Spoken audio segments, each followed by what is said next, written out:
ನೀವು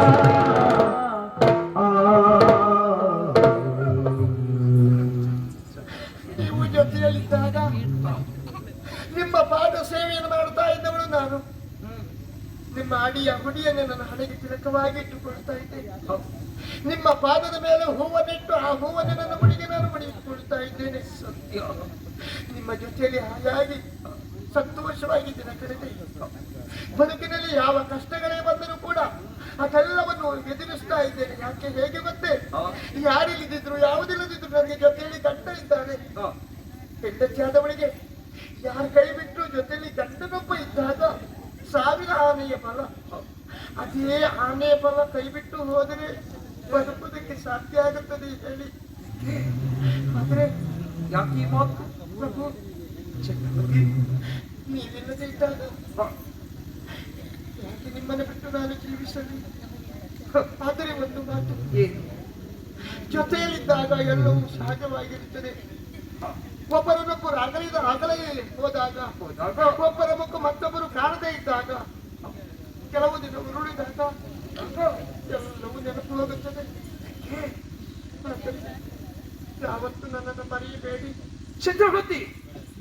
ಚಂದ್ರಮತಿ ಎಂತಹ ಮಾತನಾಡಿಯೇ? ಮರೆಯುವುದಕ್ಕುಂಟೇನೆ ನಿನ್ನ ಮರೆಯುವುದಕ್ಕುಂಟೇನೆ. ವಿಶ್ವಾಮಿತ್ರನಿಗೆ ಸರ್ವಸ್ವವನ್ನು ಅರ್ಪಿಸುವಾಗ ನಿನ್ನಲ್ಲಿ ನಾನು ಕೇಳಲಿಲ್ಲ, ನೀನು ನನಗೆ ಎರಡನ್ನಾಡಲಿಲ್ಲ.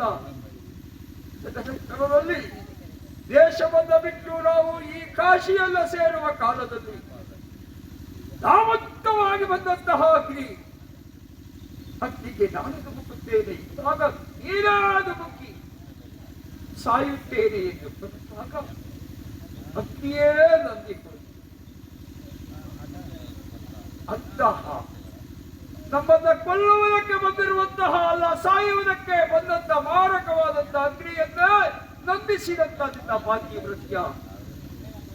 ನಂತರದಲ್ಲಿ ಈ ಕಾಶಿಯಲ್ಲಿ ಇಂದಿನ ದಿನದಲ್ಲಿ ನಡೆದು ಹೋದಂತಹ ಘಟನೆಯನ್ನ ನೆನಪಿಸಿಕೊಂಡ್ರೆ ಏನು ಮಾಡಲಿ 2 ದಿವಸದಲ್ಲಿ ಗುರುಗಳಿಗೆ ಹೇಗೆ ನಾನು ಕೊಡಬೇಕಾದಂತ ಕೊಡಲಿ ಎನ್ನುವಂತ ಚಿಂತೆ ಒದಗಿದಾಗ ನಿನ್ನನ್ನು ನಿನ್ನ ಮಗ ಅಲ್ಲ ನಮ್ಮ ಮಗನನ್ನು ಮಾರಾಟ ಮಾಡಿ ಪ್ರಭು ನಮ್ಮನ್ನೇ ಮಾರಾಟ ಮಾಡಿ ಎಂದು ಸಲಹೆ ಕೊಟ್ಟವರು ನೀನಲ್ಲವೇ? ಇಂತಹ ಸ್ಥಿತಿಯನ್ನ ಕಾಲದಲ್ಲಿ ನಿನ್ನನ್ನು ನಾನು ಬರೆಯುವುದಕ್ಕುಂಟೆ ಪ್ರಭು, ಬರೆಯುವುದಕ್ಕುಂಟೆ ಖಂಡಿತವಾಗಿ ಇಲ್ಲವಾ ಚಂದ್ರಮತಿ? ಇಲ್ಲ.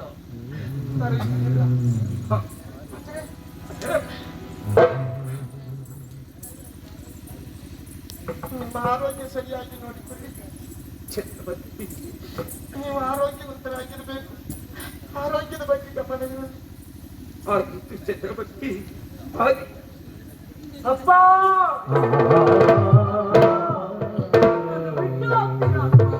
ಹೋಗಲೇಬೇಕಲ್ಲ ಮಗ. ಇದುವರೆಗೂ ನಿಮ್ಮ ಮಡಿಲಲ್ಲಿ ಆಡಿ ಬೆಳೆದವರು ನಾನಲ್ಲವೇ? ಹೌದು ಮಗ. ನನ್ನ ಬಾವಿನ ದೇವರು ಅಪ್ಪ ನೀವು ಬಿಟ್ಟು ಹೋಗದೆ ಅವರುತ್ತಾರೆ. ನಮ್ಮನ್ನು ನೋಡಿಕೊಳ್ಳುವ ಯಾರಿದ್ದಾರೆ ಅಪ್ಪಯ್ಯ? ಮಗನೇ, ಆರಾಟ ಮಾಡಿದ ವಸ್ತುವಾದ ಮೇಲೆ ಅದು ಇನ್ನೊಬ್ಬರ ವಶವಾಗಿರುತ್ತದೆ, ಪಡೆದುಕೊಂಡವರ ವಶವಾಗಿರುತ್ತದೆ. ನಾನು ನನ್ನದ್ದು ಅಂತ ಹೇಳುವುದಕ್ಕಾಗುತ್ತಿಲ್ಲ ಕಂದ. ಹೋಗಲೇಬೇಕು, ನಿಮ್ಮಿಂದ ನಾನು ದೂರವಾಗಲೇಬೇಕು. ಆದರೆ ಒಂದು ಮಗ, ಯಾವಾಗ ಬರುತ್ತೀರಿ? ಯಾವಾಗ ಬರ್ತೀರಪ್ಪ ನಮ್ಮನ್ನು ನೋಡುವುದಕ್ಕೆ ನೀವು? ಬರ್ತೇನೆ ಮಗನೇ, ಬರ್ತೇನೆ. ಯಾವಾಗ ಅವಧಿಯನ್ನು ಕೊಡುತ್ತೇನೆ. 14 ವರ್ಷದ ತನಕ ನೀನು ನನ್ನನ್ನ ಕಾಣು. ಅಪ್ಪ ಬರುತ್ತಾನೆ ಎನ್ನುವಂತಹ ನಿರೀಕ್ಷೆಯನ್ನ ಇರಿಸಿತು. 14 ವರ್ಷ ಕಳೆದ ಮೇಲೆ 15ನೆಯ ವರ್ಷದ ಪ್ರಥಮ ದಿನದಂದು ನಿನ್ನಪ್ಪ ನಿನ್ನಲ್ಲಿಗೆ ಬರಲಿಲ್ಲ ಅಂತಾದ್ರೆ ಎತ್ತರವಾದಂತಹ ಪರ್ವತ ಶ್ರೇಣಿಯಲ್ಲಿ ನಿಂತು 3 ಬಾರಿ ಅಪ್ಪ ಅಪ್ಪ ಅಪ್ಪ ಎಂದು ಅಲ್ಲಿಯೂ ಯಾವುದೇ ಶಬ್ದ ಬರಲಿಲ್ಲ, ನಾನು ಕಾಣಲಿಲ್ಲ ಅಂತಾದ್ರೆ ನಿನ್ನಪ್ಪ ಬರುವುದಿಲ್ಲ ಎನ್ನುವ ತೀರ್ಮಾನಕ್ಕೆ ಬಾ ಮಗ. ಅಪ್ಪ ಮತ್ತೊಂದು ಕಾರ್ಯ ಆಗಬೇಕು ಮಗನೇ. ಏನಪ್ಪಯ್ಯ? ಊಟಕ್ಕೆ ಕೂತಾಗ ಉಣ್ಣುವ ಅನ್ನ, ಅದರಲ್ಲಿ ಒಂದೊಂದು ತನ್ನ ನಿನ್ನಪ್ಪನಿಗಾಗಿ ನೀನು ಅರ್ಪಿಸುವ ಮಗನೇ.